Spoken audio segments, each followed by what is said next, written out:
Gênesis. Capítulo 35. Deus disse a Jacó: apronte-se, vá para Betel e fique morando lá. Em Betel construa um altar e o dedique a mim, o Deus que lhe apareceu quando você estava fugindo do seu irmão Esaú. Então Jacó disse à sua família e a todos os que estavam com ele: joguem fora todas as imagens dos deuses estrangeiros que vocês têm. Purifiquem-se e vistam roupas limpas. Aprontem-se, que nós vamos para Betel. Ali vou fazer um altar dedicado ao Deus que me ajudou no tempo da minha aflição e que tem estado comigo em todos os lugares por onde tenho andado. Eles entregaram as imagens dos deuses estrangeiros que tinham e os brincos que usavam nas orelhas. E Jacó enterrou tudo debaixo da árvore sagrada que fica perto de Siquém. Quando eles foram embora, Deus fez com que os moradores das cidades vizinhas ficassem com um medo terrível, e por isso eles não perseguiram Jacó. Assim, Jacó e toda a sua gente chegaram a Luz, cidade que também é conhecida pelo nome de Betel, e que fica na terra de Canaã. Ali ele construiu um altar e pôs naquele lugar o nome de o Deus de Betel, porque ali Deus havia aparecido a ele, quando estava fugindo do seu irmão. Naquele lugar morreu Débora, a mulher que havia sido babá de Rebeca. Ela foi sepultada debaixo da árvore sagrada que fica ao sul de Betel. E puseram naquele lugar o nome de árvore sagrada das lágrimas. Quando Jacó voltou da Mesopotâmia, Deus lhe apareceu outra vez e o abençoou, dizendo: você se chama Jacó, porém esse não será mais o seu nome, agora o seu nome será Israel. Assim, Deus pôs nele o nome de Israel. E disse também: e eu sou o Deus Todo-Poderoso. Tenha muitos filhos e muitos descendentes. Uma nação e muitos povos sairão de você, e entre os seus descendentes haverá reis. A terra que dei a Abraão e a Isaque darei também a você e depois a darei aos seus descendentes. Quando acabou de falar com Jacó, Deus subiu e foi embora daquele lugar. Então Jacó pegou uma pedra e a colocou como pilar no lugar onde Deus havia falado com ele. Ele a separou para Deus, derramando vinho e azeite em cima. E pôs naquele lugar o nome de Betel. Jacó e a sua família saíram de Betel, e, quando estavam chegando perto de Efrata, Raquel começou a sentir dores de parto. E o parto foi difícil. Quando as dores estavam no ponto mais forte, a parteira disse: e não tenha medo, você vai ter outro filho homem. Porém ela estava morrendo. E, antes de dar o último suspiro, chamou o menino de Benoni. Mas o pai pôs nele o nome de Benjamim. Assim, Raquel morreu e foi sepultada na beira do caminho de Efrata, que agora se chama Belém. Jacó pôs sobre a sepultura uma pedra como pilar, e ela marca o lugar da sepultura até hoje. Depois Jacó saiu dali e armou seu acampamento do outro lado da torre de Éder. Um dia, quando Jacó estava morando naquele lugar, o seu filho Ruben teve relações com Bila, que era concubina de Jacó. Quando ele soube disso, ficou furioso. Os filhos de Jacó eram 12.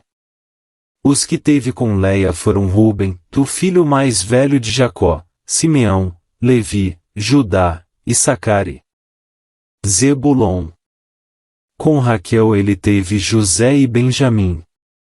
Com Bila, a escrava de Raquel, ele teve Dan e Naftali. Com Zilpa, a escrava de Leia, ele teve Gade e Asser. Esses filhos de Jacó nasceram na Mesopotâmia. Jacó foi morar com Isaque, o seu pai, em Manre, a cidade que também se chama Arba e que fica perto de Hebrom, onde Abraão e Isaque haviam morado. Aos 180 anos de idade. Quando já era muito velho, Isaque morreu, indo reunir-se assim com os seus antepassados no mundo dos mortos. E os seus filhos Esaú e Jacó o sepultaram. Ester. Capítulo 4. Quando Mordecai soube de tudo isso, rasgou a roupa em sinal de tristeza, vestiu uma roupa feita de pano grosseiro, pôs cinza na cabeça e saiu pela cidade, chorando e gritando. Quando chegou à entrada do palácio, ele não entrou, pois quem estivesse vestido daquela maneira não podia entrar. E, em todas as províncias, em todos os lugares onde foi lida a ordem do rei, os judeus começaram a chorar em voz alta. Eles se lamentaram, choraram e jejuaram, e muitos deles vestiram roupas feitas de pano grosseiro e se deitaram sobre cinzas. Ester ficou muito aflita quando as suas empregadas e os seus eunucos lhe contaram o que havia acontecido. Ela mandou roupas para Mordecai vestir, mas ele não quis. Então ela mandou chamar Ataque, um dos eunucos do palácio, que tinha sido escolhido para atendê-la, e ordenou que ele fosse falar com Mordecai para saber o que estava acontecendo e qual era a razão de tudo aquilo. Ataque foi procurar Mordecai na praça que havia em frente do palácio. E Mordecai contou tudo o que tinha acontecido com ele. Disse também a quantia exata que Amã tinha prometido depositar nos cofres do rei como pagamento pela destruição de todos os judeus. Mordecai entregou a Ataque uma cópia do decreto que havia sido lido por toda a cidade de Susã, ordenando que os judeus fossem mortos. E Mordecai pediu a Ataque que levasse a cópia a Ester, explicasse tudo direito e pedisse a ela que fosse falar com o rei e insistisse que ele tivesse piedade do povo dela. Ataque fez o que Mordecai tinha pedido. E Ester mandou o Ataque entregar a seguinte resposta a Mordecai: é do conhecimento de todos, desde os servidores do palácio até os moradores de todas as províncias, que ninguém, seja homem ou mulher, pode entrar no pátio de dentro do palácio para falar com o rei, a não ser que tenha recebido ordem para isso. A lei é esta: quem entrar sem licença do rei será morto, a não ser que o rei estenda o seu cetro de ouro para essa pessoa. E já faz um mês que o rei não me manda chamar. Quando recebeu a mensagem de Ester, Mordecai mandou o seguinte recado para ela: não pense que, por morar no palácio, só você, entre todos os judeus, escapará da morte. Se você ficar calada numa situação como esta, do céu virão socorro e ajuda para os judeus, e eles serão salvos, porém você morrerá, e a família do seu pai desaparecerá. Mas quem sabe? Talvez você tenha sido feita rainha justamente para ajudar numa situação como esta. Ester enviou a Mordecai a seguinte resposta: vai e reúna todos os judeus que estiverem em Susã, e todos vocês jejuem e orem por mim. Durante 3 dias não comam nem bebam nada, nem de dia nem de noite. Eu e as minhas empregadas também jejuaremos. Depois irei falar com o rei, mesmo sendo contra a lei, e, se eu tiver de morrer por causa disso, eu morrerei. Aí Mordecai foi e fez tudo o que Ester havia mandado. Ester. Capítulo 5. No terceiro dia de jejum, Ester se vestiu com as suas roupas de rainha, foi e ficou esperando no Pátio de dentro do palácio, em frente do salão nobre do rei. Ele estava lá dentro, sentado no trono, que ficava em frente da porta do pátio. E, quando ele viu a rainha Esther esperando lá fora no pátio, teve boa vontade para com ela e estendeu-lhe o seu cetro de ouro. Esther entrou, chegou perto dele e tocou na ponta do cetro. E o rei perguntou: o que está acontecendo, rainha Esther? O que você deseja? Peça o que quiser, que eu lhe darei, mesmo que seja metade do meu reino. Esther respondeu: se for do seu agrado, eu gostaria de convidar o senhor e Amã para o banquete que estou preparando hoje para o senhor. Aí o rei ordenou: digam a Amã que venha depressa, para que nós aceitemos o convite de Esther. Assim o rei e Amã foram ao banquete que Esther havia preparado. Quando estavam bebendo vinho, o rei perguntou a Esther: qual é o seu pedido?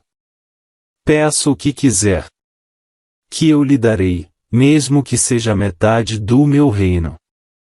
Esther respondeu: é o seguinte. Se eu puder me valer da bondade do rei, e se for do seu agrado atender o meu pedido, gostaria de convidar o senhor e Amã para outro banquete que eu vou preparar amanhã para os dois. Aí lhe direi o que eu quero. Amã saiu do banquete alegre e feliz da vida. Porém, quando chegou perto da entrada do palácio, ele encontrou Mordecai ali e ficou furioso porque Mordecai não se curvou diante dele, nem fez qualquer outro sinal de respeito. Mas ele se controlou e voltou para casa. Então mandou chamar os amigos e pediu que Zeres, a sua mulher, também viesse. Amã começou a falar da sua riqueza, do número de filhos que tinha, das promoções que havia recebido do rei e de como agora ocupava a mais alta posição do reino, acima de todos os outros ministros e funcionários. E continuou: além de tudo isso, eu fui a única pessoa que a rainha Esther convidou para acompanhar o rei ao banquete que ela preparou para ele. E ela também me pediu que eu fosse com ele a outro banquete amanhã. Mas tudo isso não me vale nada enquanto eu continuar vendo Mordecai, aquele judeu, sentado na entrada do palácio.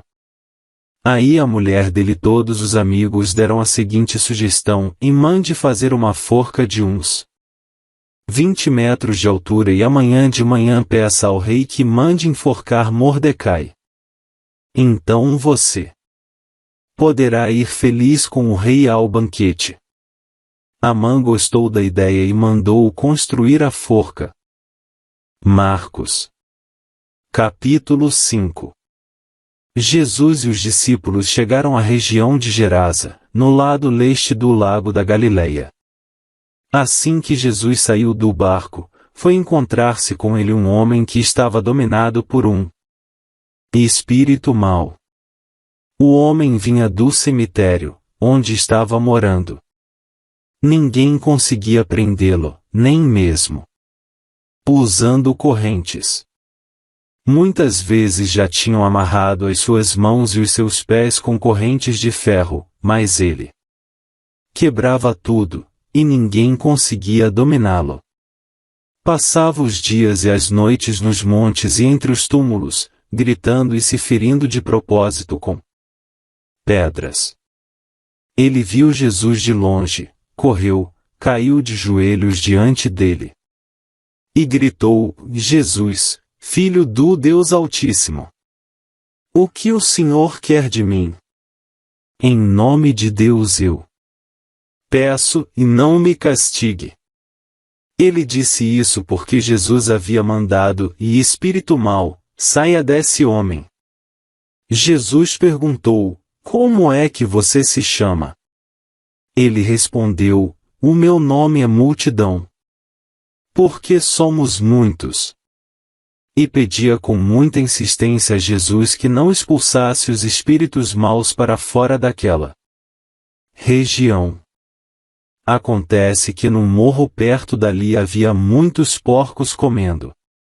Os espíritos pediram a Jesus com insistência: nos mande ficar naqueles porcos, nos deixe entrar neles. Ele deixou, e os espíritos saíram do homem e entraram nos porcos. E estes, que eram quase 2.000, se atiraram morro abaixo, para dentro do lago, e se afogaram. Os homens que estavam tomando conta dos porcos fugiram e espalharam a notícia na cidade e nos campos. Muita gente foi ver o que havia acontecido. Quando chegaram perto de Jesus, viram um homem que antes estava dominado por demônios e ficaram espantados porque ele estava sentado, vestido e no seu perfeito juízo.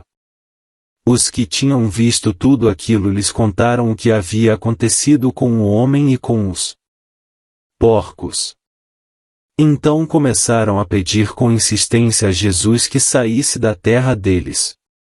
Quando ele estava entrando no barco, o homem curado pediu com insistência: e me deixe ir com o Senhor. Mas Jesus não deixou e disse: e volte para casa e conte aos seus parentes o que o Senhor lhe fez e como ele foi bom para você. Então ele foi embora e contava, na região das 10 cidades, o que Jesus tinha feito por ele. E todos ficavam admirados. Jesus voltou para o lado oeste do lago, e muitas pessoas foram se encontrar com ele na praia. Um homem chamado Jairo, chefe da sinagoga, foi e se jogou aos pés de Jesus, pedindo com muita insistência: a minha filha está morrendo. Venha comigo e ponha as mãos sobre ela para que sare e viva. E Jesus foi com ele. Uma grande multidão foi junto e o apertava de todos os lados. Chegou ali uma mulher que fazia 12 anos que estava com uma hemorragia. Havia gastado tudo o que tinha, tratando-se com muitos médicos.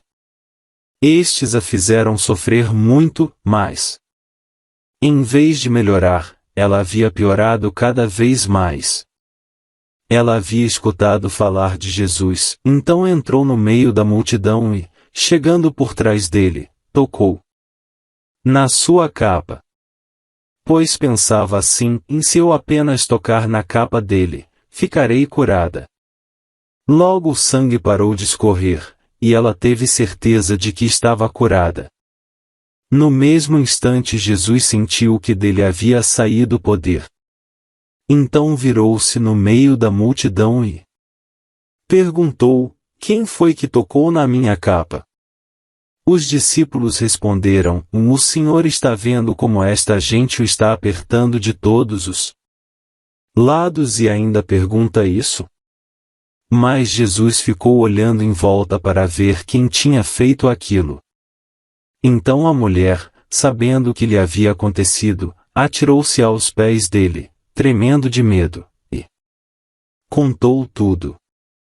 E Jesus disse: e minha filha, você sarou porque teve fé. Vá em paz, você está livre do seu sofrimento. Jesus ainda estava falando, quando chegaram alguns empregados da casa de Jairo e disseram: seu Jairo, a menina já morreu.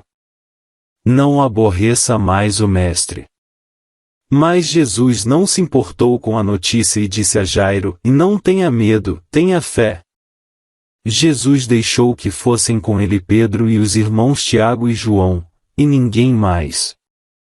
Quando entraram na casa de Jairo, Jesus encontrou ali uma confusão geral, com todos chorando alto e gritando. Então ele disse: por que tanto choro e tanta confusão? A menina não morreu, ela está dormindo. Então eles começaram a caçoar dele. Mas Jesus mandou que todos saíssem e, junto com os 3 Discípulos e os pais da menina, entrou no quarto onde ela estava. Pegou-a pela mão e disse, Talitá cumi. Isto quer dizer, e menina, eu digo a você, levante. Se. No mesmo instante, a menina, que tinha 12 anos, levantou-se e começou a andar. E todos ficaram muito admirados. Então Jesus ordenou que de jeito nenhum espalhassem a notícia dessa cura. E mandou que dessem comida à menina.